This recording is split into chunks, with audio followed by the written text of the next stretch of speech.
Welcome to a new video guys. So ഇന്നൊരു different kind of video ആണ്.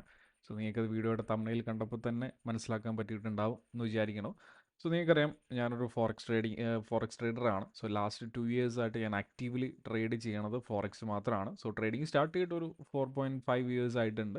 So last 2 years ആയിട്ട് actively forex മാത്രമാണ് ചെയ്യണത്. Okay, so എൻ്റെ ട്രേഡ്സും കാര്യങ്ങളൊക്കെ ഞാൻ ചാനലിൽ ഷെയർ ചെയ്യുന്നതാണ്. അതുപോലെ തന്നെ നമ്മൾ ആ ഒരു ലൈവ് ട്രേഡിങ് കാര്യങ്ങളൊക്കെ ചെയ്യാറുണ്ടായിരുന്നു. അപ്പോൾ നിങ്ങൾക്ക് അറിയുന്നൊരു കാര്യമാണ്.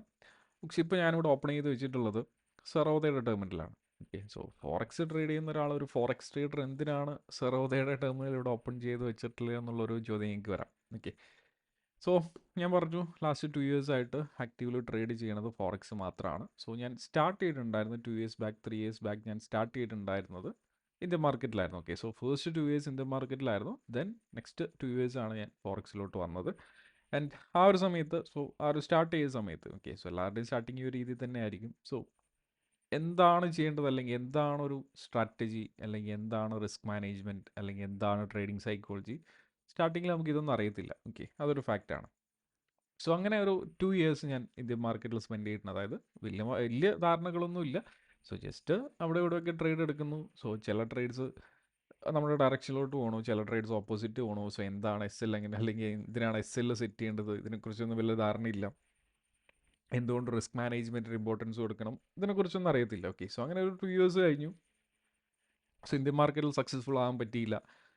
ആൻഡ് നല്ലൊരു പൈസ കയ്യിൽ നിന്ന് പോയി. അപ്പോൾ ഞാൻ വിചാരിച്ചു ഓക്കെ, സോ അങ്ങനെയാണെങ്കിൽ ഫോറക്സ് ഒന്ന് ട്രൈ ചെയ്ത് നോക്കാം. ഇനി ചിലപ്പോൾ ഫോറക്സിലാണെങ്കിലോ സക്സസ്ഫുൾ ആകുമെന്ന് വിചാരിച്ചിട്ട് ദെൻ മാർക്കറ്റ് ഒന്ന് മാറ്റി പിടിച്ചു. ഓക്കെ, അപ്പോഴും സ്റ്റിൽ എനിക്കറിയത്തില്ല എന്താണ് സ്ട്രാറ്റജി, അല്ലെങ്കിൽ എന്താണ് റിസ്ക് മാനേജ്മെൻറ്റ്, വലിയ ധാരണകളില്ല. സോ അങ്ങനെ ഫോറക്സിലോട്ട് വന്നു. സോ ഫോറക്സിലോട്ട് വന്ന സമയത്ത് ഫോറക്സിലോട്ട് വരാനുള്ള മെയിൻ റീസൺ ഈ ഒരു ഫണ്ടഡ് അക്കൗണ്ട്സിൻ്റെ ആ ഒരു അവൈലബിലിറ്റി ആയിരുന്നു. ഓക്കെ, സോ ആ ഒരു സമയത്ത് തന്നെയാണ് ഞാൻ ഈ ഒരു SMC ICT കോൺസെപ്റ്റുകളിലോട്ട് പോണത്. ഓക്കെ, അപ്പോൾ SMC ICT കോൺസെപ്റ്റുകൾ സ്റ്റാർട്ട് ചെയ്തു. ദെൻ നമ്മുടെ ഫണ്ടഡ് അക്കൗണ്ട്സ് ആ ഒരു കാര്യങ്ങൾ സ്റ്റാർട്ട് ചെയ്തു. ദെൻ ആ ഒരു സമയത്താണ് കുറച്ചൊന്ന് ഈ ഒരു ICT കോൺസെപ്റ്റുകൾ പഠിക്കാൻ തുടങ്ങി. ആൻഡ് ഫണ്ടഡ് അക്കൗണ്ട്സ് പർച്ചേസ് ചെയ്തിട്ട് അതിൻ്റെ അകത്ത് ട്രേഡ് ചെയ്യാൻ തുടങ്ങി. അപ്പോഴാണ് ഞാൻ ഈ ഒരു റിസ്ക് മാനേജ്മെൻറ്റിൻ്റെ ഇമ്പോർട്ടൻസ് ഞാൻ മനസ്സിലാക്കിയത്. ഓക്കെ, സോ എന്തുകൊണ്ട് പ്രോപ്പറായിട്ട് റിസ്ക് മാനേജ് ചെയ്യണം, ഒരു ട്രേഡിലോട്ട് പോകുമ്പോൾ എന്തുകൊണ്ട് ഇത്ര പെർസെൻറ്റേജ് മാത്രം റിസ്ക് ചെയ്യണം, ആ ഒരു കാര്യം ഞാൻ മനസ്സിലാക്കിയത് ഫണ്ടഡ് അക്കൗണ്ട്സ് ട്രേഡ് ചെയ്യാൻ തുടങ്ങിയ പിന്നെയാണ്. കാരണം അവിടെ മേജർ 2 റൂൾസ് ഉണ്ട്: daily draw down, max draw down. Okay, ഈ 2 റൂൾസ് കൗണ്ടർ ചെയ്യണമെങ്കിൽ പ്രോപ്പർ റിസ്ക് മാനേജ്മെൻറ്റ് യൂസ് ചെയ്യാതെ വേറെ വഴിയില്ല. ഇല്ലെങ്കിൽ ഒന്നാമത്തെ അല്ലെങ്കിൽ രണ്ടാമത്തെ ദിവസം അക്കൗണ്ട് കയ്യിൽ നിന്ന് പോകും. ഓക്കെ, സോ അങ്ങനെ ഞാൻ ആ ഒരു റിസ്ക് മാനേജ്മെൻറ്റ് സൈഡ് ഫോക്കസ് ചെയ്യാൻ തുടങ്ങി. എൻ്റെ ആ ഒരു സമയത്ത് തന്നെ ആ ഒരു സ്ട്രാറ്റജി ഒന്ന് ഡെവലപ്ഡ് ആയിട്ട് വന്നു. ഓക്കെ, സോ ആ ഒരു കുഴപ്പമില്ലാത്തൊരു വിൻ റേറ്റും കാര്യങ്ങളൊക്കെ കിട്ടാൻ തുടങ്ങി. ഓക്കെ, അപ്പോൾ ഫോറക്സിലോട്ട് വന്നപ്പോഴാണ് ഞാൻ ഈ ഒരു എന്താണ് ഒരു സിസ്റ്റം, അല്ലെങ്കിൽ ഒരു ട്രേഡിംഗ് സിസ്റ്റം എങ്ങനെയാണ് ബിൽഡ് ചെയ്യേണ്ടത്, ആൻഡ് എന്തുകൊണ്ട് ഒരു റിസ്ക് മാനേജ്മെൻറ്റ് ഇമ്പോർട്ടൻസ് കൊടുക്കണം, അല്ലെങ്കിൽ എന്തുകൊണ്ട് ഡിസിപ്ലിൻഡ് ആയിട്ട് ട്രേഡ് ചെയ്യണം, ഈ ഒരു കാര്യങ്ങളൊക്കെ ഞാൻ പഠിച്ചത് ഫോറക്സിലോട്ട് വന്നപ്പോഴാണ്. അതായത് നമ്മുടെ ഫോറക്സ് ട്രേഡിംഗ് അല്ലെങ്കിൽ ഫണ്ട് അക്കൗണ്ട് സ്റ്റാർട്ട് ചെയ്ത സമയത്താണ്. ഓക്കെ, ഇതിന് അങ്ങനെ 2 years പോയി. ആൻഡ് റീസെൻ്റ്ലി റീസെൻ്റ്ലി ഞാൻ എന്ത് ചെയ്തു, ജസ്റ്റ് ഇന്ത്യൻ മാർക്കറ്റ് ഒന്ന് ട്രൈ ചെയ്ത് നോക്കാം എന്ന് വിചാരിച്ചിട്ട് ജസ്റ്റ് ഒന്ന് ഓപ്ഷൻസ് ട്രൈ ചെയ്തിട്ടുണ്ട്. അതായത് ജസ്റ്റ് ട്രൈ ചെയ്തതല്ല, ഒരു 1 month ഞാൻ പ്രോപ്പറായിട്ട് back testing plus live testing ഒക്കെ ചെയ്തു. ഓക്കെ, ഞാൻ ഇവിടെ യൂസ് ചെയ്യുന്നത് പറഞ്ഞു കഴിഞ്ഞാൽ ഞാൻ ഫോറക്സിൽ യൂസ് ചെയ്യുന്ന സെയിം സ്ട്രാറ്റജിയാണ് ഞാൻ ഇവിടെ യൂസ് ചെയ്തത്. ഓക്കെ, ബട്ട് അതിൻ്റെ അകത്ത് കുറച്ച് ഡിഫറൻസ് കാര്യങ്ങൾ വരുത്തിയിട്ടുണ്ട്. ടൈം ഫ്രെയിംസിൻ്റെ കേസിൽ കുറച്ച് ഡിഫറൻസ് കാര്യങ്ങൾ വരുത്തിയിട്ടുണ്ട്. ആൻഡ് ആ ഒരു സെയിം സിസ്റ്റമാണ് ഞാനിവിടെ യൂസ് ചെയ്തിട്ടുള്ളത്. ഓക്കെ, അപ്പോൾ ഞാനൊരു 1 month പ്രോപ്പറായിട്ട് ബാക്ക് ടെസ്റ്റ് ചെയ്തു, ലൈവ് ടെസ്റ്റ് ചെയ്തു, ബാക്കിയുള്ള കാര്യങ്ങളൊക്കെ ചെയ്തു. ആൻഡ് അതിനുശേഷം ഒരു ലാസ്റ്റ് 2 weeks, അതായത് ഒരു 1.5 ആഴ്ചയായിട്ട്, ഒരു 7 ദിവസമായിട്ട് ഞാൻ എന്ത് ചെയ്തിട്ടുണ്ട്, ലൈവ് ട്രേഡ് ചെയ്തിട്ടുണ്ട്.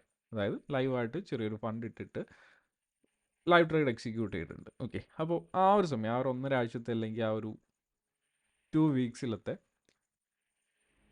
P&L സ്റ്റേറ്റ്മെൻറ്റ് നമുക്ക് നോക്കാം. ഓക്കെ, ഞാൻ എങ്ങനെയാണ് പെർഫോം ചെയ്തിട്ടുള്ളത്. ഓക്കെ, ഞാൻ ഫോറക്സിൽ യൂസ് ചെയ്തിട്ടുള്ള സ്ട്രാറ്റജി ഇവിടെ യൂസ് ചെയ്തപ്പോൾ എത്ര പെർസെൻറ്റേജ് ആണ് എനിക്ക് പ്രോഫിറ്റ് ജനറേറ്റ് ചെയ്യാൻ പറ്റിയിട്ടുള്ളത്, അല്ലെങ്കിൽ ഞാൻ അവിടെ ലോസ് ആയിരുന്നോ, എന്താണ് അവിടെ സംഭവിച്ചിട്ടുള്ളത് എന്നുള്ള കാര്യം നമുക്ക് ഈ ഒരു സെറോദയുടെ ടെർമിനൽ പോയിട്ട് നമുക്ക് നോക്കാം. സോ അനലിറ്റിക്സിലോട്ട് പോവാം. And reports and P&L. Okay, so futures and ഓപ്ഷൻസിലാണ് ഞാൻ ചെയ്തത്. അപ്പോൾ ഫ്യൂച്ചേഴ്സ് ആൻഡ് ഓപ്ഷൻസ് സെലക്ട് ചെയ്യാം. അതുപോലെ തന്നെ ഞാൻ സ്റ്റാർട്ട് ചെയ്തിട്ടുണ്ടായിരുന്ന നവംബറാണ്. ഓക്കെ, സോ നമുക്ക് ആ ഒരു ഫുൾ ഇയർ ഫുള്ളായിട്ട് എടുക്കാം. ഓക്കെ, സോ എനിക്ക് എന്തെങ്കിലും കൺഫ്യൂഷൻസ് കാര്യങ്ങളും വരണ്ട. അപ്പോൾ November 2023 to last working day 16th, November 16th വരെ നമുക്ക് എടുക്കാം, 2024. സോ ഇവിടെ നോക്കിക്കഴിഞ്ഞാൽ കാണാൻ പറ്റും ഞാൻ ആകെ ട്രേഡ് ചെയ്തിട്ടുള്ളത് 1 2 3 4 5 6 7 ഡേയ്സ് ആണ് ഞാനിവിടെ ട്രേഡ് ചെയ്തിട്ടുള്ളത്. ഓക്കെ, സോ സ്റ്റാർട്ട് ചെയ്തതെന്ന് പറഞ്ഞു കഴിഞ്ഞാൽ നവംബർ 6-നാണ് സ്റ്റാർട്ട് ചെയ്തിട്ടുള്ളത്. ആൻഡ് 6-ന് സ്റ്റാർട്ട് ചെയ്ത് 14th വരെ ട്രേഡ് ചെയ്തിട്ടുണ്ട്. ആ ഒരു സമയത്ത് എനിക്ക് ജനറേറ്റ് ചെയ്യാൻ പറ്റിയിട്ടുള്ള പ്രോഫിറ്റ് എന്ന് പറഞ്ഞു കഴിഞ്ഞാൽ ഒരു 9,961 റുപ്പീസാണ് എനിക്ക് അവിടെ പ്രോഫിറ്റായിട്ട് ജനറേറ്റ് ചെയ്യാൻ പറ്റിയിട്ടുള്ളത്. അതായത് ക്ലോസ് ടു 10,000 റുപ്പീസാണ്, ഒരു 10K ആണ് എനിക്ക് അവിടെ പ്രോഫിറ്റായിട്ട് ജനറേറ്റ് ചെയ്യാൻ പറ്റിയിട്ടുള്ളത്. അതിൻ്റെ അകത്തൊരു 859 റുപ്പീസിൻ്റെ ചാർജസ് ഉണ്ടായിട്ടുണ്ട്. ആൻഡ് റിയലൈസ്ഡ് PNL പറഞ്ഞത് ഒരു 9.1K ആണ്.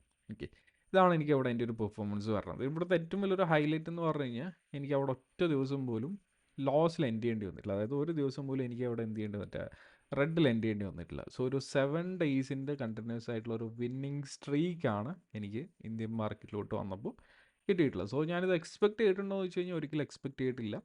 ഇനി ലോസ് ഉണ്ടാവത്തില്ല എന്ന് ഞാൻ പറയുന്നില്ല, ലോസ് എന്തായാലും ഉണ്ടാവും. സോ ലോസ് എന്ന് പറഞ്ഞു കഴിഞ്ഞാൽ ഒരു ഗെയിമിൻ്റെ ഒരു പാർട്ടാണ് ലോസ് എന്ന് പറഞ്ഞു കഴിഞ്ഞാൽ.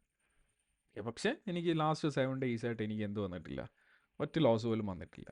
സോ എന്തുകൊണ്ടാണ് എനിക്ക് ഇങ്ങനെ പെർഫോം ചെയ്യാൻ പറ്റിയിട്ടുള്ളതെന്ന് പറഞ്ഞു കഴിഞ്ഞാൽ അതിന് മുന്നേ എനിക്കിവിടെ ഞാൻ പറഞ്ഞു ജനറേറ്റ് ചെയ്യാൻ പറ്റിയിട്ടുള്ളത് ഒരു 9,000 റുപ്പീസിൻ്റെ പ്രോഫിറ്റാണ്. ഓക്കെ, ഒരു ക്ലോസ് ടു 10K.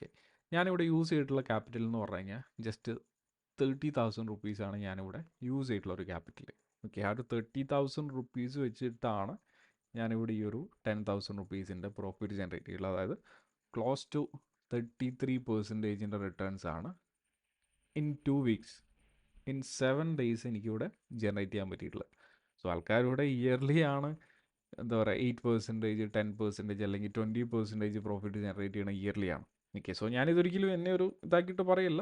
എനിക്കിവിടെ സ്റ്റിൽ ഒരു 7 ഡേയ്സിൻ്റെ അകത്ത് ഒരു 30% പ്രോഫിറ്റ് ജനറേറ്റ് ചെയ്യാൻ പറ്റിയിട്ടുണ്ട്. സോ അത് ജനറേറ്റ് ചെയ്യാൻ പറ്റിയത് എന്തുകൊണ്ടാണെന്ന് ചോദിച്ചു കഴിഞ്ഞാൽ എനിക്ക് പ്രോപ്പറായിട്ട് എന്താണ് ഒരു സ്ട്രാറ്റജി എന്നറിയാം, അല്ലെങ്കിൽ എൻ്റെ കയ്യിലൊരു സോൾഡ് ആയിട്ടുള്ള ഒരു സ്ട്രാറ്റജി എൻ്റെ കയ്യിലുണ്ട്. സോ ഞാനത് ഫോറക്സിലാണ് സ്റ്റാർട്ട് ചെയ്തത്. ദെൻ ആ ഒരു സെയിം സ്ട്രാറ്റജി ഞാൻ ഇവിടെ അപ്ലൈ ചെയ്തപ്പോൾ ഇവിടെയും അത് എന്ത് ചെയ്തിട്ട് നല്ല രീതിയിൽ വർക്ക് ചെയ്യുന്നുണ്ട്. ഓക്കെ, സോ ഞാൻ ഡയറക്റ്റ്ലി അങ്ങ് കയറി ചെയ്യല്ല ഇത്, ഞാൻ പ്രോപ്പറായിട്ട് 1 മന്ത് വർക്ക് ചെയ്തു, 1 മന്ത് പ്രോപ്പർ ബാക്ക് ടെസ്റ്റിംഗ് ചെയ്തു, ലൈവ് ടെസ്റ്റിംഗ് ചെയ്തു. എന്നിട്ടാണ് ഞാൻ ആ ഒരു ലൈവ് മാർക്കറ്റിലോട്ട് വന്നിട്ടുള്ളത്, ഒരു ലൈവ് ഫണ്ട് യൂസ് ചെയ്തിട്ട് ട്രേഡ് ചെയ്യാൻ തുടങ്ങിയിട്ട്. സോ എനിക്ക് പ്രീവിയസ് മാർക്കറ്റിൽ പ്രീവിയസ് ഫോറക്സിലുള്ള ആ ഒരു എക്സ്പീരിയൻസ്, ആ ഒരു ഇമോഷണൽ കൺട്രോൾ അല്ലെങ്കിൽ ആ ഒരു ഡിസിപ്ലിൻ സ്റ്റിൽ എനിക്ക് ഇവിടെയും കീപ്പ് ചെയ്യാൻ പറ്റിയിട്ടുണ്ട്. ഓക്കെ, അതുകൊണ്ടാണ് എനിക്ക് ഒരു 33% പ്രോഫിറ്റ് ഈ ഒരു അണ്ടർ 7 ഡേയ്സ് എനിക്ക് ജനറേറ്റ് ചെയ്യാൻ പറ്റിയിട്ടുള്ളത്. സോ അതിൻ്റെ അകത്ത് ലോസസ് വന്നിട്ടുണ്ട്. ആൻഡ് എനിക്കൊരു ഒരു ഒരു ദിവസം പോലും ലോസിൽ എൻഡ് ചെയ്യേണ്ടി വന്നിട്ടില്ല. ഓക്കെ, നെക്സ്റ്റ് ട്രേഡ് കിട്ടിയപ്പോൾ എനിക്കത് കവർ ചെയ്യാൻ പറ്റിയിട്ടുണ്ട്. സോ ഇവിടെ എനിക്ക് ലോസസ് നോക്കിക്കഴിഞ്ഞാൽ കാണാൻ പറ്റും. ഏറ്റവും ബിഗ്ഗസ്റ്റ് ലോസ് വരുന്നത് 753 റുപ്പീസാണ്. ആൻഡ് 478 പിന്നെ പറഞ്ഞ ഒരു 25 റുപ്പീസിൻ്റെ ലോസ്. സോ ബാക്കിയൊക്കെ പ്രോഫിറ്റാണ്. ഓക്കെ, ഒരു 184. സോ ഇതൊക്കെ ഓൾമോസ്റ്റ് ഒരു ബ്രേക്ക് ഈവൻ, 184 177 എന്നൊക്കെ പറഞ്ഞു കഴിഞ്ഞാൽ ബ്രേക്ക് ഈവൻ ആണ്. ബട്ട് ഇവിടെ ഒരു 1600 profit, 2400 profit, 1600 profit, 1041 profit, 2300 profit, 1680 profit, ആ ഒരു രീതിയിലാണ് പോയിട്ടുള്ളത്. ഓക്കെ, സോ ഇവിടെ നോക്കി കഴിഞ്ഞാൽ കാണാൻ പറ്റും ഇവിടെ ബിഗ് പ്രോഫിറ്റ്സ് ഉണ്ട്, സ്മോൾ പ്രോഫിറ്റ്സ് ഉണ്ട്, സ്മോൾ ലോസസ് ഉണ്ട്. പക്ഷെ ഒരിക്കലും ഇവിടെ ബിഗ് ലോസസ് എനിക്ക് കാണാൻ പറ്റണില്ല. അതായത് എൻ്റെ ഹയസ്റ്റ് പ്രോഫിറ്റിൻ്റെ മുകളിൽ ഒരിക്കലും ലോസ് എനിക്ക് കാണാൻ പറ്റില്ല. ഇവിടെ ഞാൻ ഒരു ദിവസം ഹയസ്റ്റ് പ്രോഫിറ്റ് എന്ന് പറയാനാണെങ്കിൽ ഒരു 2000, ഓക്കെ 2400. എനിക്ക് 2400 മുകളിലുള്ള ഒരു -2400 പ്ലസ് നിങ്ങൾക്ക് ഒരിക്കലും ഇവിടെ കാണാൻ പറ്റരുത്. സോ എന്തുകൊണ്ടാണെന്ന് ചോദിച്ചു കഴിഞ്ഞാൽ പ്രോപ്പർ റിസ്ക് മാനേജ്മെൻ്റ് ആണ്. അതായത് ഇപ്പോൾ ഞാൻ ബാങ്ക് നിഫ്റ്റിയിലുമാണ് ട്രേഡ് ചെയ്തത്. അത് ആ ഒരു സമയത്ത് എൻ്റെ ഒരു സെറ്റപ്പ് വെച്ചിട്ട് എൻ്റെ ഒരു ബാങ്ക് നിഫ്റ്റിയിലോട്ട് പറഞ്ഞ സമയത്ത് ഞാൻ സ്റ്റോപ്പ് ലോസ് ആയിട്ട് കീപ്പ് ചെയ്യുക ഒരു 30 to 50 പോയിൻറ്റ്സ് ആണ്. അതായത് ഒരു സ്വിംഗ് ലോസ് സ്വിംഗ് ഹൈ ടൈപ്പിലാണ്. സോ ഒരു മിനിമം 30 പോയിൻറ്റ്സിനും 50 പോയിൻറ്റ്സിനും ഇടയിലാണ് സ്റ്റോപ്പ് ലോസ് വരിക. അതിന് മുകളിൽ ഒരിക്കലും പോകത്തില്ല. അതുപോലെ തന്നെ ബാങ്ക് നിഫ്റ്റിയിൽ ടാർഗറ്റ് വെക്കുന്ന സമയത്ത് 100 പോയിൻറ്റ്സിൻ്റെ ടാർഗറ്റ് ആ ഒരു രീതിയിലാണ് സെറ്റ് ചെയ്യുക. അതുപോലെ തന്നെ നിഫ്റ്റിയിലോട്ട് പോകുന്ന സമയത്ത് ഒരു 15 to 25 പിപ്സിൻ്റെ സ്റ്റോപ്പ് ലോസ് ആണ് ഞാനിവിടെ സ്റ്റോപ്പ് ലോസ് ആയിട്ട് സെറ്റ്. അതിൻ്റെ ഇടയിലാണ് സ്റ്റോപ്പ് ലോസ് വരുന്നത്. അതുപോലെ തന്നെ ടാർഗറ്റ് മിനിമം ഒരു 50 പോയിൻറ്റ്സ്. അതുപോലെ തന്നെ ഞാൻ എടുത്തിട്ടുള്ള ഓരോ ട്രേഡ്സ്, ആ ഒരു 7 ദിവസം ഞാൻ എടുത്തിട്ടുള്ള ഓരോ ട്രേഡ്സ് നമ്മുടെ ഡിസ്കോഡ് കമ്മ്യൂണിറ്റിയുടെ അകത്ത് ഷെയർ ചെയ്തിട്ടുണ്ട്. സോ ഇത് നമ്മുടെ വൈ ഡിഗ്രിയുടെ ഡിസ്കോഡ് കമ്മ്യൂണിറ്റിയാണ്. സോ ഇതിൻ്റെ അകത്ത് നോക്കിക്കഴിഞ്ഞാൽ നമുക്ക് കാണാൻ പറ്റും. ഓക്കെ, സോ ഞാൻ സ്റ്റാർട്ട് ചെയ്തത് 6-നായിരുന്നു. ഓക്കെ, സോ 6-നായിരുന്നു ഞാൻ സ്റ്റാർട്ട് ചെയ്തത്. ഇവിടെ നോക്കിക്കഴിഞ്ഞാൽ കാണാൻ പറ്റും ഇതായിരുന്നു ഫസ്റ്റ് ട്രേഡ്, അതായത് നിഫ്റ്റിയിലായിരുന്നു. സോ നിഫ്റ്റിയിൽ ഒരു 15 minute fair value gap mitigate ചെയ്തിട്ട് എനിക്ക് 1 മിനിറ്റിൽ ഒരു കൺഫർമേഷൻ കിട്ടിയപ്പോൾ എടുത്തിട്ടുള്ള ഒരു ട്രേഡ് ആയിരുന്നു. സോ ഇവിടെ ഞാൻ നേരത്തെ പറഞ്ഞു ഫോറക്സിൽ യൂസ് ചെയ്യുന്ന സെയിം സെറ്റപ്പാണ്. ടൈം ഫ്രെയിംസിൽ കുറച്ച് ഡിഫറൻസുകൾ വരുത്തിയിട്ടുണ്ട്. സോ കാരണം ഓപ്ഷൻസ് നമുക്ക് ഒരിക്കലും കൂടുതൽ സമയം ഓപ്ഷൻ ബൈയിങ് ആണ്, അതുകൊണ്ട് കൂടുതൽ സമയം ഹോൾഡ് ചെയ്ത് വെച്ചിട്ട് കാര്യമില്ല. ഓക്കെ, അതുകൊണ്ട് ഒരു സ്കാൽപ്പിംഗ് ടൈപ്പ്, അതായത് ഒരു 10-15 മിനിറ്റ്സിൻ്റെ അകത്ത് എക്സിറ്റ് ചെയ്യുന്ന രീതിയിലുള്ള ഒരു സ്കാൽപ്പിംഗ് ടൈപ്പ് മോഡലാണ് ഞാനിവിടെ നോക്കിയിട്ടുള്ളത്. ഓക്കെ, അപ്പോൾ ഇതായിരുന്നു ഫസ്റ്റ് ട്രേഡ്. അതിനകത്ത് എനിക്ക് തോന്നുന്നു ഒരു 40-50 പോയിൻറ്റ്സ് ടാർഗറ്റായിട്ട് കിട്ടിയിരുന്നു. 111 എൻ്റർ ചെയ്തു, 153 എക്സിറ്റ് ചെയ്തു. ഇതായിരുന്നു ഫസ്റ്റ് ഡേ.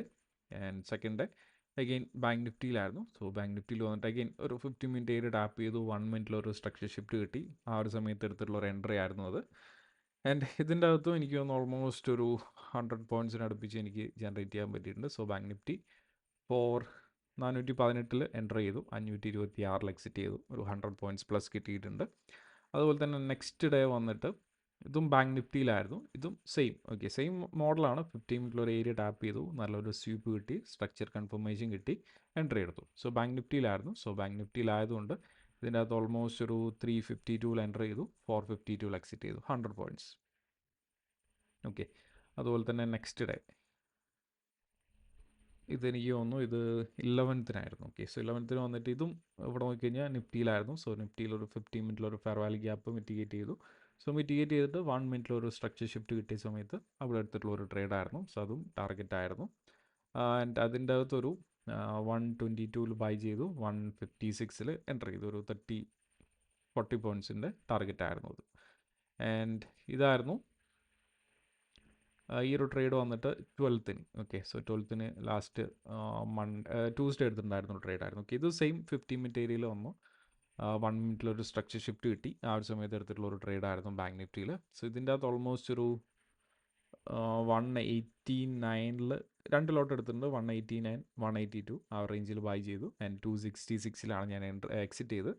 ഇത് റൈഡ് ചെയ്യാനുള്ളൊരു ഓപ്പർച്യൂണിറ്റി ഉണ്ടായിരുന്നു, പക്ഷേ ഞാൻ ഫുള്ളായിട്ട് ഹോൾഡ് ചെയ്തില്ല. ഒരു 100 പോയിൻറ്റ്സ് എത്തിയപ്പോൾ തന്നെ 100 പോയിൻറ്റ്സ് എത്താൻ നിന്നില്ല, അപ്പോൾ തന്നെ ഞാൻ എക്സിറ്റ് ചെയ്തു. പക്ഷേ ഇത് റൺ ചെയ്യുകയാണെങ്കിൽ നല്ലൊരു പ്രോഫിറ്റ്, ഹോൾഡ് ചെയ്യുകയാണെങ്കിൽ നല്ലൊരു പ്രോഫിറ്റ് ജനറേറ്റ് ചെയ്യായിരുന്നു. പക്ഷേ കുഴപ്പമില്ല, എൻ്റെ ടാർഗറ്റ് അവിടെ മീറ്റ് ആയിട്ടുണ്ട്. അപ്പോഴായിരുന്നു ഞാൻ ആ ഒരു ട്രേഡിൽ നിന്ന് ഇറങ്ങിയത്.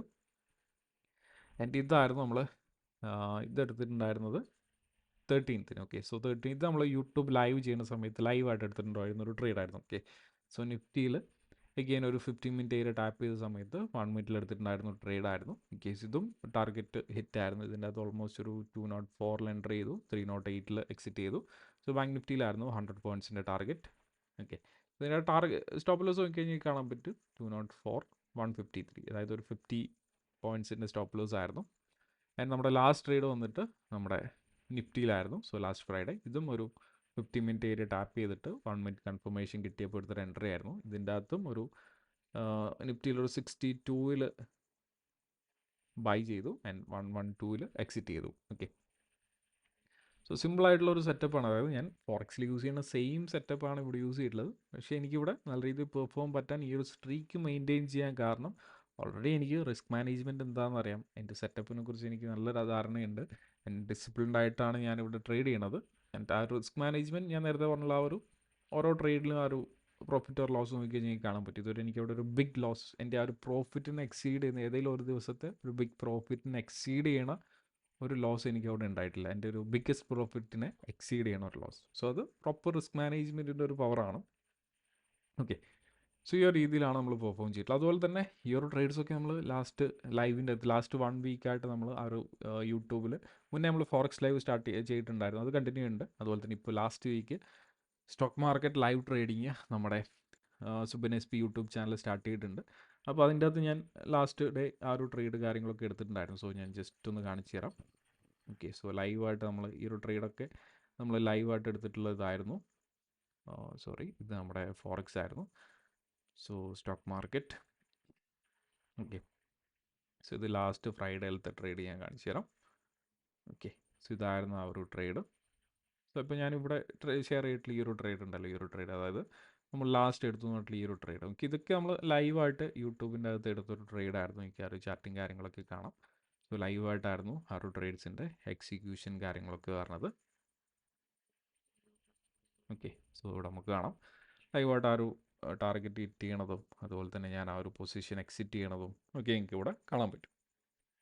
അപ്പോൾ നമ്മൾ എല്ലാ ദിവസവും മോർണിംഗ് ഒരു മൺഡേ ടു ഫ്രൈഡേ 9:30 to 11:30 ഒരു സ്റ്റോക്ക് മാർക്കറ്റ് ലൈവ് ചെയ്യാറുണ്ട്. ആൻഡ് നിങ്ങൾക്ക് അതിൻ്റെ അകത്ത് നിങ്ങൾ സ്റ്റോക്ക് മാർക്കറ്റ് ചെയ്യുന്ന ആൾക്കാരാണെങ്കിൽ നിങ്ങൾ അതിൻ്റെ അകത്ത് ജോയിൻ ചെയ്തോളൂ. സോ നിങ്ങൾക്കത് നല്ല രീതിയിൽ ഉപകാരപ്പെടുന്നതായിരിക്കും. ഓക്കെ, അപ്പോൾ ഇതാണ് എൻ്റെ ഒരു ലാസ്റ്റ് 7 ഡേയ്സിലെ ഒരു പെർഫോമൻസ് പറഞ്ഞത്. സോ ഒരു 33% പ്രോഫിറ്റാണ് എനിക്കിവിടെ ജനറേറ്റ് ചെയ്യാൻ പറ്റിയിട്ടുള്ളത്. ഓക്കെ, സോ ആൾക്കാർ ഇവിടെ എന്താ പറയുക ഇയർലി ഒരു 10%, 15% റിട്ടേൺസ് എടുക്കുന്ന സമയത്ത്, സോ ഞാൻ ഒരിക്കലും അത് ഇനി ഒരു വലിയൊരു സംഭവമായിട്ട് കാണിക്കുന്നതല്ല. But still proper strategy plus risk management plus discipline use ചെയ്തുകൊണ്ടുള്ള ഒരു റിസൾട്ടാണ് ഞാനിവിടെ കാണിക്കുന്നത്. അതായത് ഇത്രയും എനിക്ക് പറയാനുള്ളൂ. നമുക്ക് വലിയൊരു പ്രോഫിറ്റ് ഉണ്ടാക്കാൻ വലിയൊരു ക്യാപിറ്റലിൻ്റെ ആവശ്യം നമുക്കില്ല. അതായത് നമ്മുടെ ഏർലി സ്റ്റേജസിൽ നമുക്കൊരിക്കലും ഒരു ബിഗ് ക്യാപിറ്റൽ ഒരിക്കലും ഡിപ്ലോയ് ചെയ്യാൻ പറ്റത്തില്ല. ഓക്കെ, സോ ആ ഒരു ഏർലി സ്റ്റേജിൽ നമ്മുടെ കയ്യിലുള്ള ഒരു സ്മോൾ എമൗണ്ട്സ് വെച്ചിട്ട് നമ്മൾ ഹൈ റിസ്ക് എടുക്കുക. ആൻഡ് അതിൻ്റെ ഒരു ഇമ്പാക്റ്റ് നമുക്ക് ഉണ്ടാവും. ദെൻ ഗ്രാജുവലി നമ്മൾ ബിൽഡ് ചെയ്ത് നല്ലൊരു ക്യാപിറ്റൽ ആവുന്ന സമയത്ത് നമുക്കൊരിക്കലും ബിഗ് റിസ്ക് അവിടെ എടുക്കേണ്ടി വരത്തില്ല. പക്ഷേ നമ്മുടെ കയ്യിൽ ചെറിയ ക്യാപിറ്റൽ ഉണ്ടാകുന്ന സമയങ്ങളിൽ നമ്മൾ ബിഗ് റിസ്ക് എടുക്കേണ്ടി വരും. എന്നാൽ മാത്രമേ നമുക്ക് എന്താ പറയുക മുന്നോട്ട് പോണ സമയത്ത് നല്ല രീതിയിൽ ചെയ്യാൻ പറ്റത്തുള്ളൂ. ദെൻ ഒരു പോയിന്റ് എത്തിക്കഴിഞ്ഞാൽ ഗ്രാജുവലി നമ്മൾ ആ ഒരു ട്രാക്കിലോട്ട് കയറി ആൻഡ് നമ്മളൊരു ലെവലിൽ എത്തിക്കഴിഞ്ഞാൽ പിന്നെ ആ ഒരു ക്യാപിറ്റൽ ക്ലിയർ ചെയ്യാന്നുള്ളത് വലിയൊരു ടാസ്ക് അല്ല. ഓക്കെ, സോ എൻ്റെ ഒരു നെക്സ്റ്റ് സ്റ്റേജ് എന്ന് പറയുന്നത് സ്കെയിലിംഗ് ആണ്. ഓക്കെ, സോ ഞാൻ അത്യാവശ്യം 7 ഡേയ്സ് കുഴപ്പമില്ലാണ്ട് പോയിട്ടുണ്ട്. സോ ഇനി നെക്സ്റ്റ് സ്റ്റേജ് എന്ന് പറഞ്ഞാൽ സ്കെയിലിംഗ് ആണ്. ഓക്കെ, അപ്പോൾ നമുക്ക് വരുന്ന വീഡിയോസായിട്ട് ചെയ്യാം. അതുപോലെ തന്നെ നിങ്ങൾക്ക് എന്തെങ്കിലും ഡൗട്ട്സ് കാര്യങ്ങളൊക്കെ ഉണ്ടെങ്കിൽ കോൺടാക്ട് ചെയ്യാനുള്ള നമ്പർ ഞാൻ ഡിസ്ക്രിപ്ഷൻ്റെ അകത്ത് കൊടുത്തിട്ടുണ്ട്. അതുപോലെ തന്നെ നമ്മൾ ആ ഒരു കോഴ്സിനെ കുറിച്ച് എന്തെങ്കിലും ഡൗട്ട്സ് കാര്യങ്ങളൊക്കെ ഉണ്ടെങ്കിലും നിങ്ങൾക്ക് ആ ഒരു നമ്പറിലോട്ട് കോൺടാക്ട് ചെയ്യാം. ആ ഒരു കോഴ്സിൻ്റെ ഫുൾ ഡീറ്റെയിൽസ് കാര്യങ്ങൾ നിങ്ങൾക്ക് അതിൻ്റെ അകത്ത് കിട്ടുന്നതായിരിക്കും. ഓക്കെ, അപ്പോൾ മറ്റൊരു വീഡിയോ ആയിട്ട് വേറൊരു ദിവസം കാണാം. ബൈ.